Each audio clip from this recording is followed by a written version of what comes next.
Religion, spirituality and greed. Welcome. Something's been on my mind for some time, and that's the relationship between materialism, greed, religion and spirituality. Of course, it's something that I've commented on many times across many of my vlogs.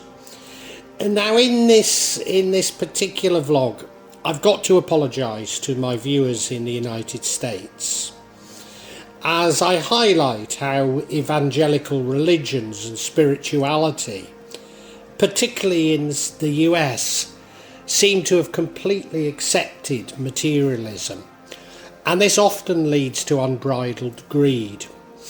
Let me be clear, I was born in the UK, and despite having lived in the US, my views are shaped by my upbringing in the UK.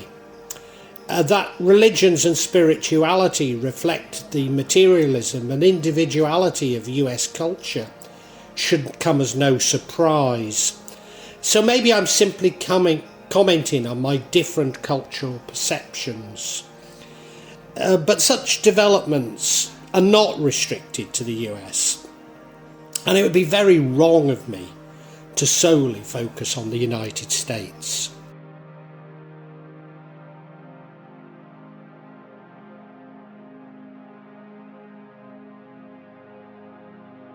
The evangelists.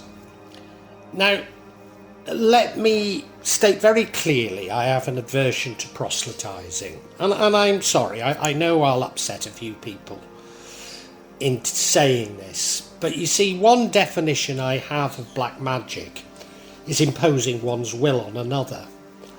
So proselytising seems to me to fit very well into my definition of black magic. In general, evangelists claim to be attempting to save those who don't share their beliefs from a descent into hell. But of course, this implies that it implies accepting their visions of what heaven and hell actually are, or indeed that there is a heaven and hell. Whilst I tend to follow Rabbi of Basra on this, who said, "If I worship thee on account of fear of hell, burn me in hell, and if I worship thee with hope of paradise, exclude me from it. But if I worship thee for thine own sake, then withhold me not from thine eternal beauty." I would argue, and I've done it before, but that evangelism is a product of the Enlightenment. It involves the acceptance that the world we live in is a material world, rather than a spiritual world. A material world which gave way to the dominance of capitalism. I'm not suggesting that capitalism didn't exist before the Enlightenment, but the dominance of capitalism grew as a result of the Enlightenment, and its attack on the traditional order, if you like.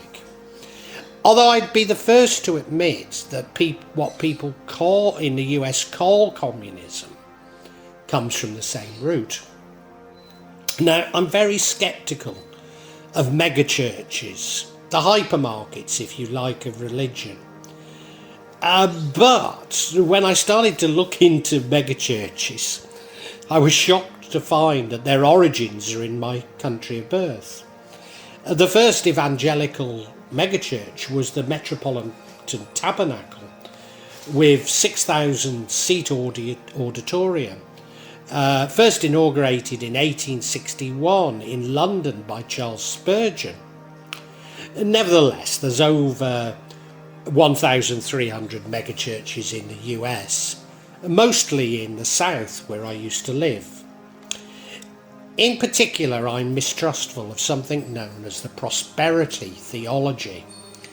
This is a religious belief amongst some Protestant Christians that financial blessings and financial well-being are always the will of God for them, and that faith, positive speech, and donations to religious causes will increase one's material wealth.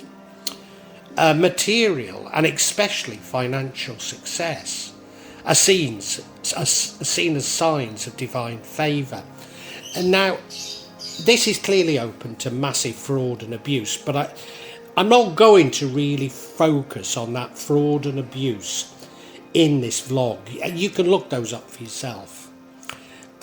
Prosperity theologists view the Bible as a contract between God and humans. If humans have faith in God, he will deliver security and prosperity. The doctrine emphasises the importance of personal empowerment, proposing that it's God's will for his people to be blessed. The atonement, the reconciliation with God, is interpreted to include the alleviation of sickness and poverty, which are viewed as curses to be broken by faith. This is believed to be achieved through donations of money, visualizations, and positive confession. Now, you'll have heard me speak, and I do share some of these beliefs. It's this sort of connection on donations that rings such alarm bells with me.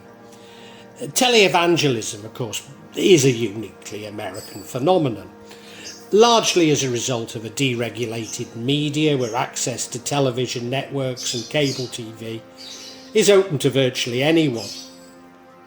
Combined, of course, with a very large Christian population that's able to provide the necessary funding for it.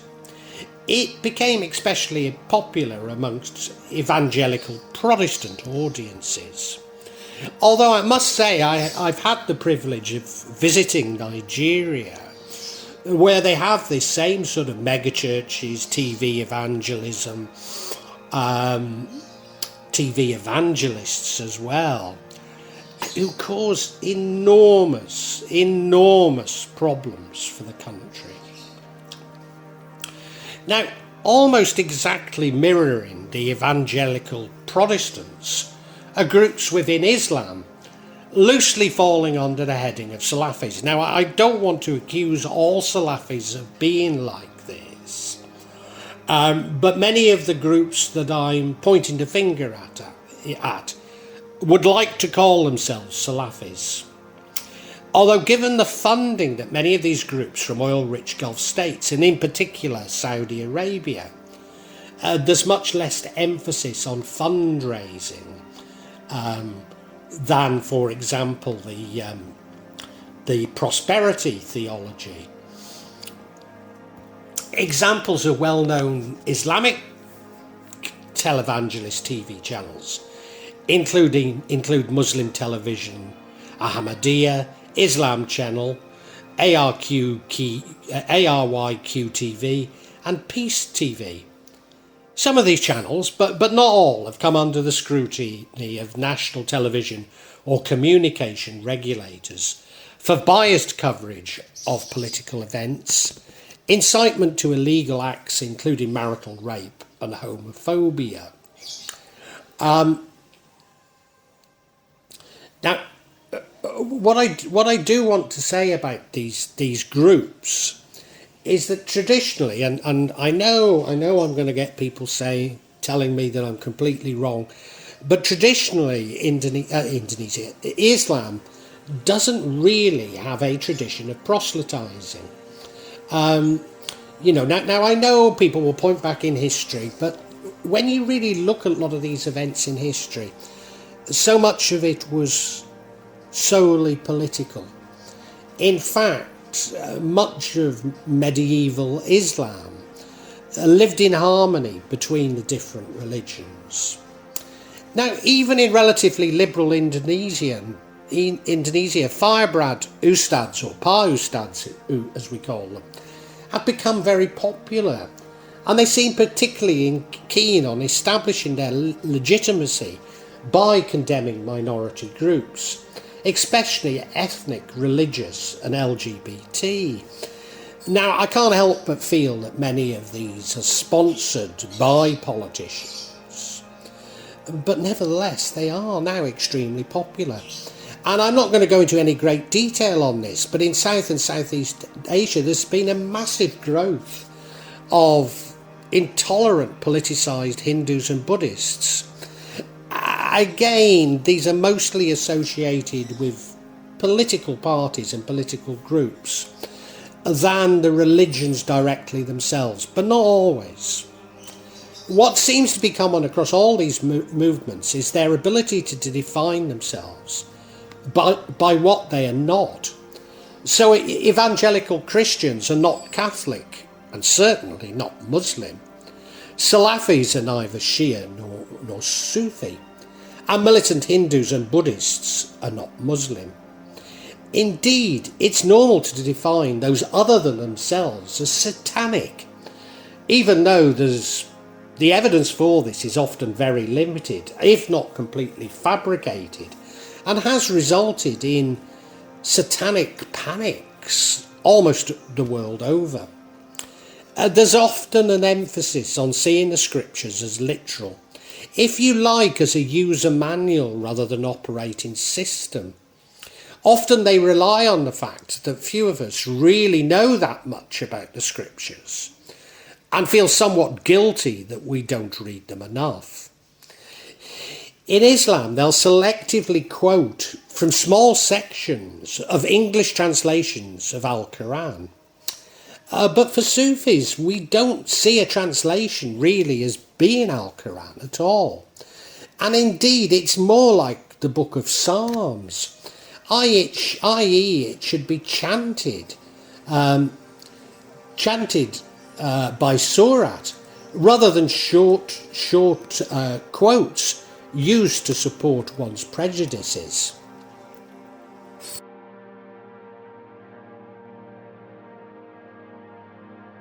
The magical connection. Despite almost all of these religious movements attempting to brand more mystical religious beliefs as magic, sorcery or satanic, some actually have their origins in magic. The Mormons were founded by Joseph Smith, who, along with his family, practiced folk magic. In particular, he was involved in treasure hunting using divination. Smith taught that all existence was material, including a world of spirit matter, so fine that it was invisible to all but the purest mortal eyes.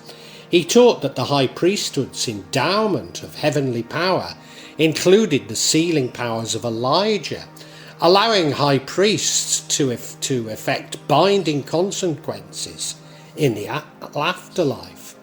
Now, of course, the Mormons are very materialistic and individualistic.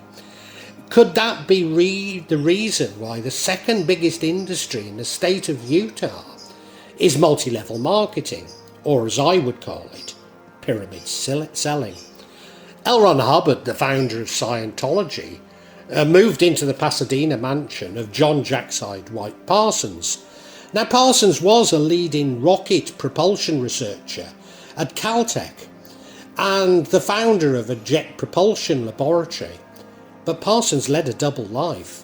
He was an avid occultist and Thelemite, a follower of the English ceremonial magician Aleister Crowley, and leader of the Lodge of Crowley's Magical Order Templi Orientalist, OTO. Hubbard, whom Parsons referred to in writing as Frater H, became an enthusiastic collaborator in the Pasadena OTO. The two men collaborated on Babylon Working, a sex magic ritual intended to summon an incarnation of Babylon, the supreme Thelemite goddess. It was undertaken over several nights in February-March 1946 in order to summon an element who would participate in further sex magic. Hubbard himself became sexually involved with Parsons' 21-year-old girlfriend, Sarah Betty Northrop. On August the 10th, 1946, Hubbard bigamously married Sarah, while still married to Polly. It was not until 1947 that his first wife learned that he'd remarried. Hubbard then agreed to divorce Polly in June that year, and the marriage was dissolved shortly after, with Polly given custody of the children. He began to make his first public mentions of what was to become Dianetics He wrote in January 1949 that he was working on a book of psychology about the cause and cure of nervous tension, which he was going to call the Dark Sword Excalibur, or Science of the Mind.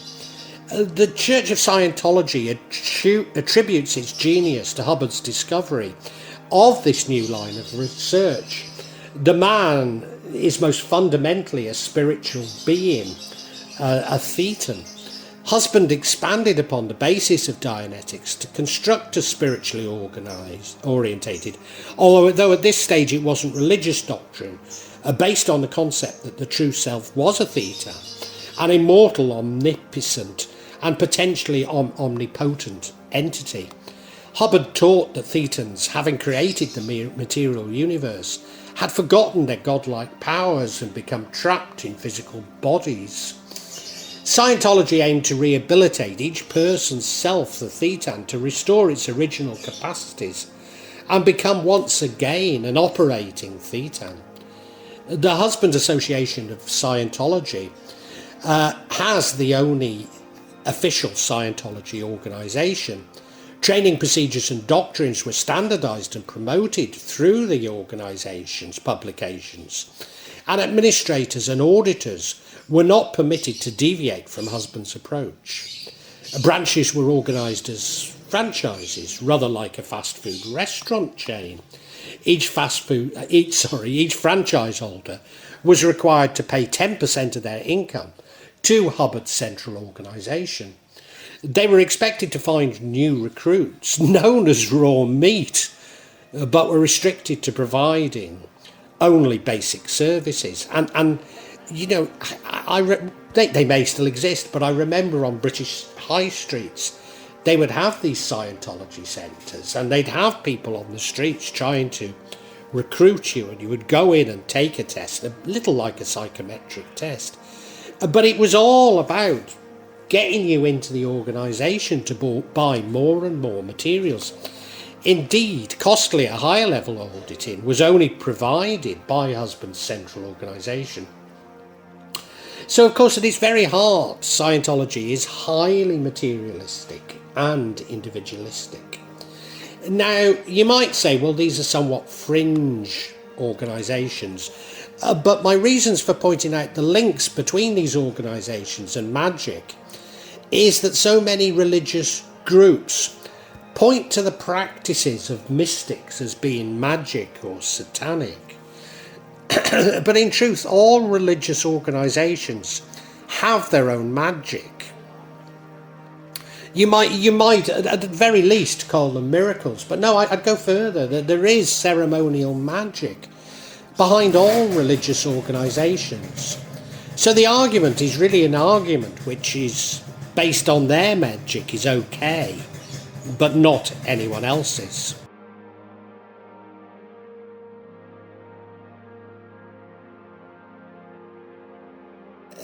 Spirituality. I've argued that when Madame Helena Blavatsky moved to the US, she both kick-started the New Age and its commercialisation. Now, I really see this as taking off with Alice Bailey, maybe unfairly, but I see her as opening up the real commercialisation of theosophy. And you can see my vlog on global Luciferians about this. Even today, theosophy itself should not be seen in the same context as evangelical megachurches, but it has given rise to a plethora of New Age guru whose only motivation appears to be making money for themselves. Perhaps the most obvious link between evangelism and theosophy can be found in the cult of Saint Germain. And see my vlog interview with Vampire for more on this. Elizabeth Clare Prophet was an American spiritual leader, author, orator and writer, but also a theosophist and Scientologist.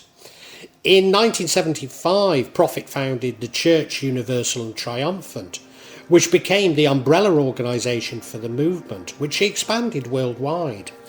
And she developed a whole theology around the violet flame of Saint Germain.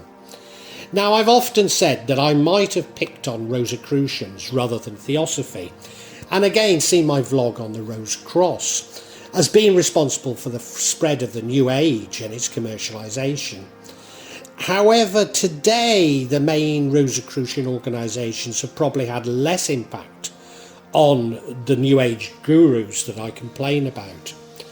Of course, there are many people that I could have picked to support my view on how the New Age has become so commercialised, not least William Walker Atkinson, the true author of The Kabbalion, and again see my vlog, The Kabbalion in Defence of the Indefensible. But there are many others. I might also mention Anton LaVey, Aleister Crowley, or even Gerald Gardner, all of whom I've made vlogs on. Furthermore, there are many New Age gurus that I could pick on, most having appeared on the on the Oprah Winfrey Show. But it would be somewhat unethical for me to point a finger at individual ones. You know who you are anyway. All feature heavily on this platform, along with many would-be gurus or lesser-known gurus, and at times these merge with the self-help movement. Which leads me to my biggest beef, the law of attraction, and you'll have heard me beefing on about it before. Now, I need to be clear, I'm not saying it doesn't work. If you raise your vibrations or lower your vibrations, so if you will attract good or bad. So, I'm not claiming that it absolutely doesn't work, but it couldn't possibly work as well as it's claimed. In a blatantly rigged economic system, we cannot all become billionaires simply by manifesting it. Now, I'm not preaching scarcity here, I'm just saying that it's an impossibility. But those promoting such ideas seem single-minded in their own quest to become a billionaire themselves.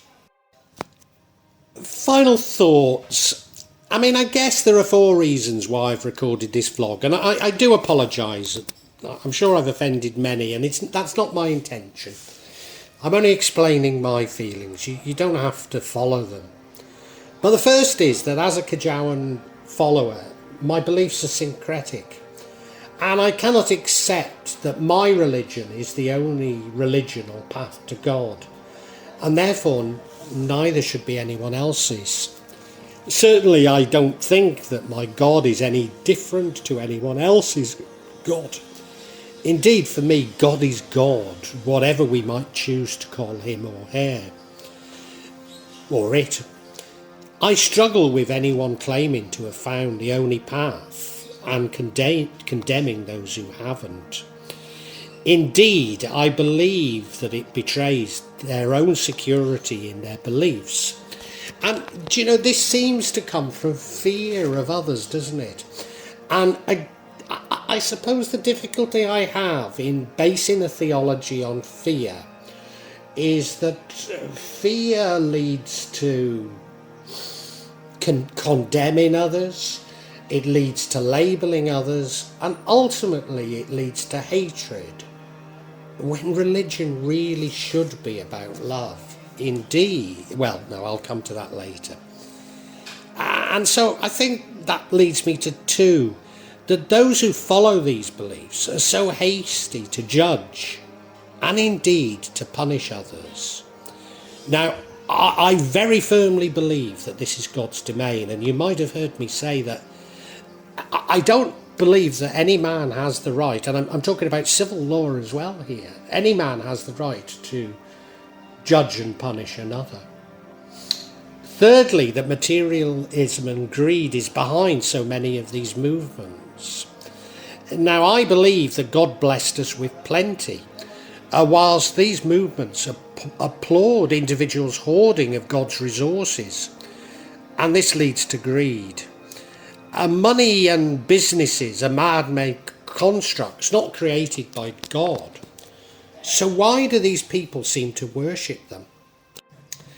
And my fourth is that these all lead to a lack of challenge of abuse and power in society.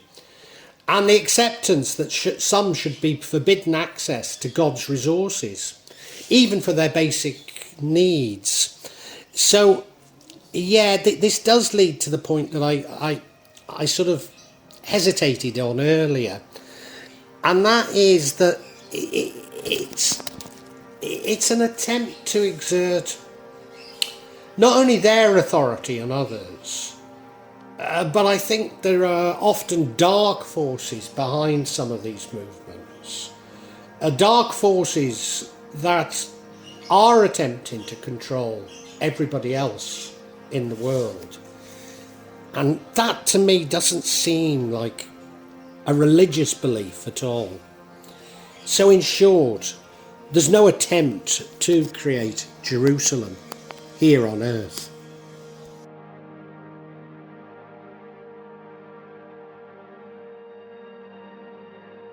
So let me just once of all apologise to anybody whom I've offended. That was not my intention at all.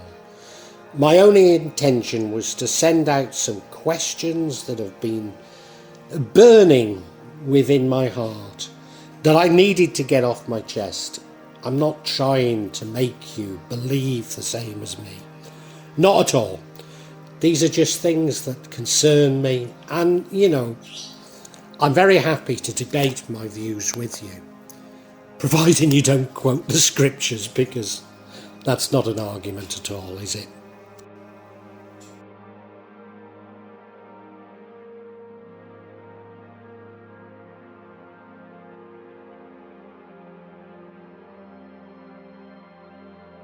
Well, I really hope you've enjoyed this vlog, and if you have, can you help me out a little? Subscribe to the channel, hit the bell, and then you'll be notified of future vlogs. But also hit the like button and make a comment, because these seem to be what determine the YouTube algorithm, and I'm being really punished by it. So whatever help I can get from you is so appreciated. It really is. When I started this, I was going to do it this section, the real magic of Java. I was going to issue maybe every 2-3 months. Now it's happening maybe every 2 or 3 days. So yeah, if you hit the bell, you'll hear about it. And thank you so much. Thank you for listening. Really heartfelt thanks.